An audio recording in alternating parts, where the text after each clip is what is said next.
नमस्कार। मैं सावित्री चंदेल स्वागत करती हूँ आप सभी का अपने इस YouTube चैनल सावित्री चंदेल कविताओं में। साथियों, हम प्रतिदिन एक अध्याय गीता का पढ़ रहे हैं, सुन रहे हैं। तो 11 अध्याय हम पूर्ण कर चुके और अब प्रस्तुत करते हैं अध्याय 12। इस प्रकार भगवान के वचनों को सुनकर अर्जुन बोले, हे मनमोहन, जो अनन्य प्रेमी भक्तजन इस पूर्वोक्त प्रकार से निरंतर आपके भजन ध्यान में लगे हुए आप सगुण रूप परमेश्वर को अति श्रेष्ठ भाव से उपासते हैं और जो अविनाशी सच्चिदानंद घन निराकार को ही उपासते हैं, उन दोनों प्रकार के भक्तों में अति उत्तम योगवेत्ता कौन है?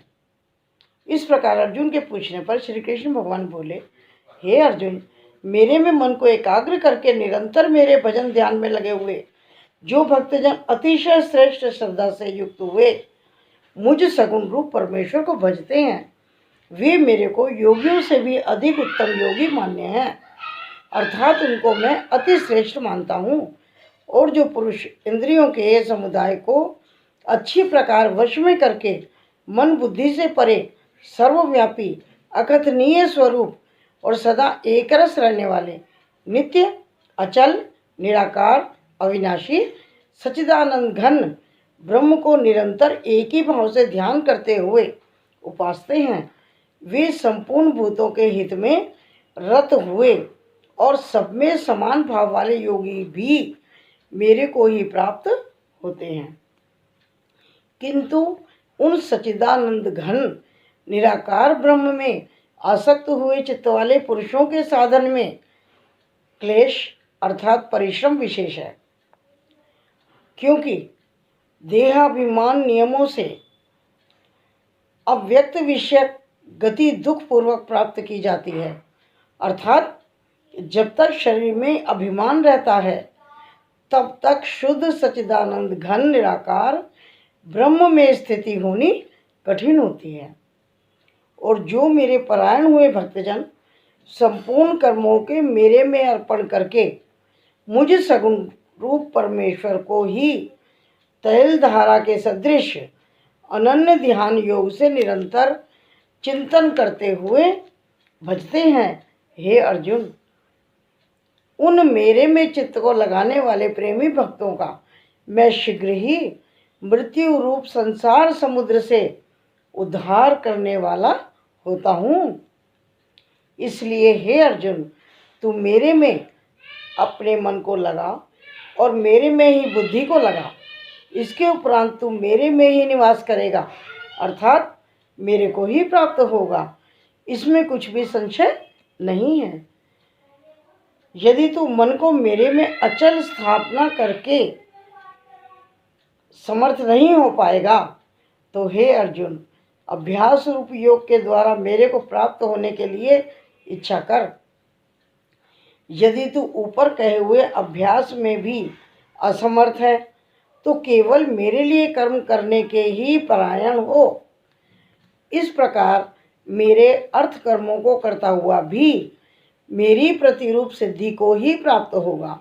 और यदि इसको भी करने के लिए असमर्थ है तो जीते हुए मन वाला और मेरी प्राप्ति रूप योग के शरण हुआ सर्व कर्मों के फल का मेरे लिए त्याग कर, क्योंकि मर्म को ना जानकर किए हुए अभ्यास से परोक्ष ज्ञान श्रेष्ठ है और परोक्ष ज्ञान से मुझ परमेश्वर के स्वरूप का ध्यान श्रेष्ठ है। तथा ध्यान से भी सब कर्मों के फल का मेरे लिए त्याग करना श्रेष्ठ है और त्याग से तत्काल ही परम शांति प्राप्त होती है।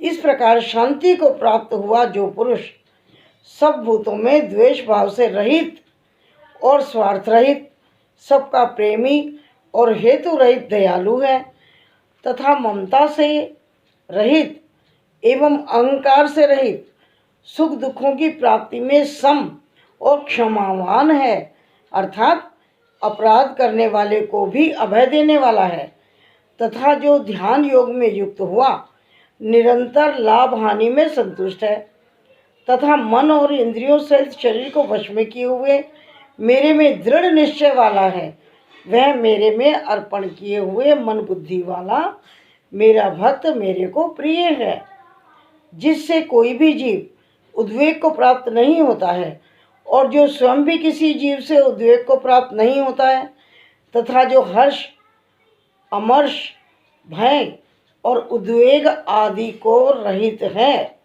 वह भक्त मेरे को प्रिय है। जो पुरुष आकार इच्छा से रहित और बाहर भीतर से शुद्ध और चतुर है, अर्थात काम के लिए आया था उस काम को पूरा कर चुका है, जिस काम के लिए आया था उस काम को पूरा कर चुका है, एवं पक्षपात से रहित और दुखों से छूटा हुआ है, वह सर्व आरंभों का त्यागी, अर्थात मन, वाणी और शरीर द्वारा प्रारब्ध से होने वाले संपूर्ण स्वाभाविक कर्मों में कर्तापन के अभिमान का त्यागी मेरा भक्त मेरे को प्रिय है। जो ना कभी हर्षित होता है, ना द्वेष करता है, ना शौच करता है, ना कामना करता है, तथा जो शुभ और अशुभ संपूर्ण कर्मों का फल त्याग देता है, तथा भक्ति युक्त पुरुष मेरे को प्रिय है।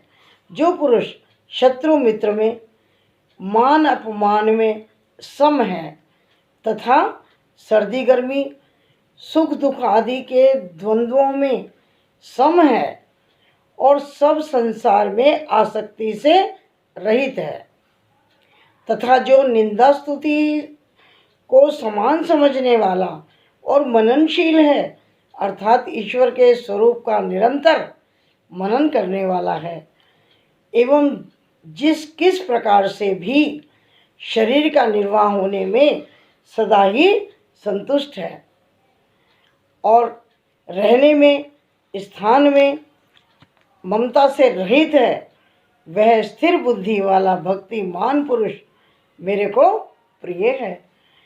और जो मेरे परायण हुए, अर्थात मेरे को परम आश्रय और परम गति एवं सबका आत्मरूप और सबसे परे परम पूज्य समझकर विशुद्ध मन से मेरी प्राप्ति के लिए तत्पर हुए श्रद्धा युक्त पुरुष इस ऊपर कहे धर्ममय अमृत को निष्काम भाव से सेवन करते हैं, वे भक्त मेरे को अति प्रिय हैं।